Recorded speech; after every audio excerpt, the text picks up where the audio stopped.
Ladies and gentlemen, welcome to It's Rainmaking Time. This is Kim Greenhouse. It gives me great pleasure to welcome G. Edward Griffin.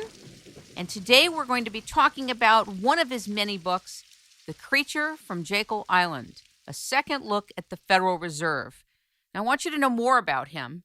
G. Edward Griffin is a writer and a documentary film producer with many successful titles. He's also listed in Who's Who in America, and he's very well known for taking a topic and researching it and presenting it in clear terms that everybody can understand. He has talked about subjects such as archaeology, ancient Earth history, the Federal Reserve System, international banking, terrorism, the history of taxation, U.S. foreign policy, the Supreme Court, the politics of cancer therapy, and the United Nations. Not only has he written The Creature from Jekyll Island, he's written World Without Cancer, The Discovery of Noah's Ark, Moles in High Places, The Open Gates of Troy, No Place to Hide, The Capitalist Conspiracy, More Deadly Than War, The Grand Design, The Great Prison Break, and The Fearful Master. And along with Paul Wittenberg and Michael Murphy, he has produced a blockbuster documentary that you all should see, What in the World Are They Spraying? Ladies and gentlemen, it is my great honor to welcome G. Edward Griffin to It's Rainmaking Time. Good day. Well, thank you very much, Kim. That's a very kind introduction. It's all true. I can't imagine an American, having not read The Creature from Jekyll Island, having any clue what's going on in our economic conditions, in our financial system, in banking, in monetary understanding. And I can tell you that this was a great compliment when I felt I knew what was going on until I read this book. I hadn't had all the pieces put together quite the way you did it. It's a masterful job. It's almost 600-page book and worth every sentence of it. I thought we would begin today, Edward, by having you outline for the listener the distinctions between commodity money, receipt money, fiat money, and fractional reserve money to begin contextualizing your book. Oh, well, that's one of my favorite topics. Normally, people want to jump right into the economy and what's going on today, but I appreciate that historic view because people don't understand what's happening today unless they understand what should be happening today. You know, you have to have some kind of a measure, a template to hold it against. But as you pointed out, there are different kinds of money. The beginning of money is even before money, you might consider that we had barter. Barter is I think everybody knows what that is. You just sort of exchange one thing for another. That's not really money, because money by proper definition is a medium of exchange, and the active word there is medium. So money is something that is used in this transaction between two or more people, not for its own self, but as a medium of a means of getting to something that they want. Now, that doesn't mean that the money itself should not have intrinsic value, which it should have. We'll talk about that in a minute. But the point is that with barter, there is no medium of exchange. It's just an exchange. So that's not really money. But then when you finally come to the next level, it's commodity money, and that's money which itself has value, and people may take it not because they have a use for it immediately, but they know that it has value, and somebody else will accept it. And I think that probably the best example of that throughout history has been, food. In particular, cattle. We know historically that cattle have always been useful as a medium of exchange.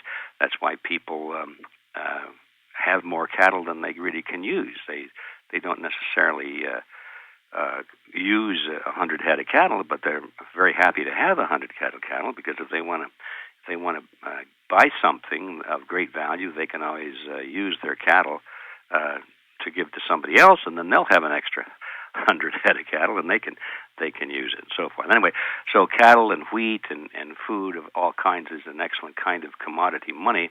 And then finally, throughout history, people began to turn to other things as a commodity money that was a little more durable. Cows die, they get sick, and they get old, and so cattle are fine, and wheat is fine, but it rots and so forth, and it can get mold and so forth. So they began to use metals as money when the art of refining metals was advanced sufficiently to make really good metals, and they were used initially for weapons of war, unfortunately, but that's one thing that historically man has always been willing to prize very highly, is whatever gives him an advantage over his competitors. So in the beginning, they were simple shields or spearheads and daggers and swords and that sort of thing. But because metal was used in warfare and then later in jewelry and artistic things, it was prized, and people were very happy to have more metal on hand than they could possibly ever use because they could exchange it. It was a medium of exchange. And that was just a natural evolution.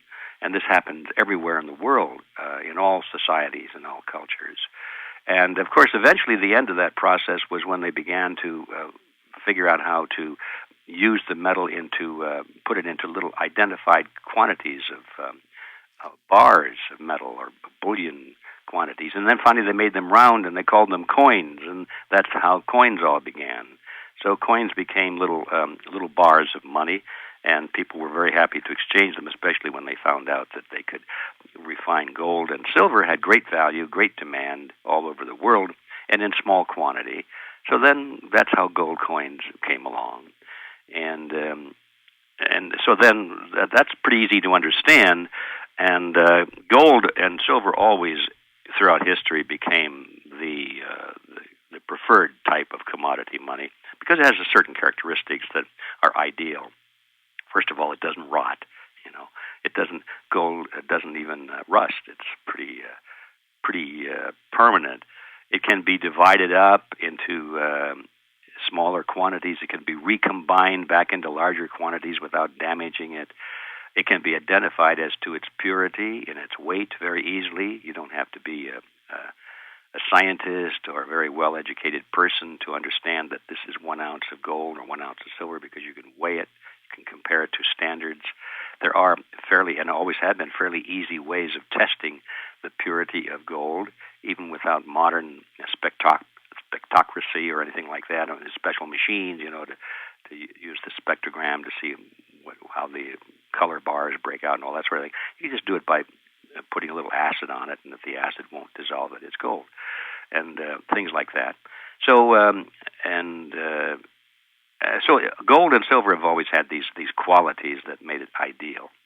And 1 ounce of gold is just the same as any other ounce of gold of the same purity and weight, and other features like that. So gold became the supreme form of money throughout history.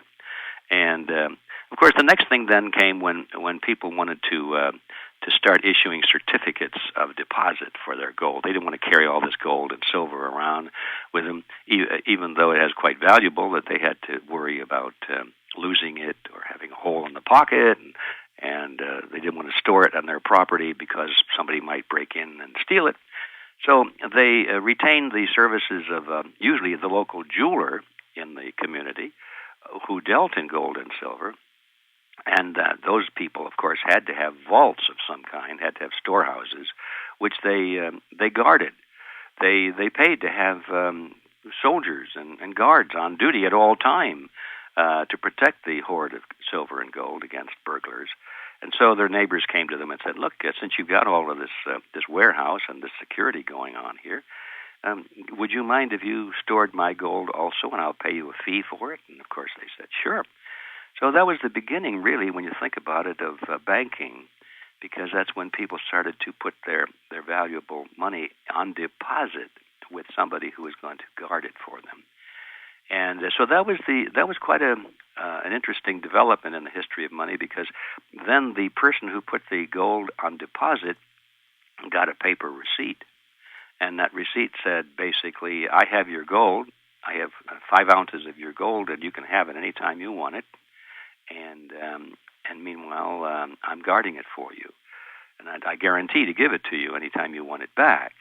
And that was like a demand deposit. A person could come and demand their money, and that was the beginning of paper money, because people then held these pieces of paper, and it had their name on it and all of that sort of thing, so nobody else could use it. It was sort of like a check out of a check.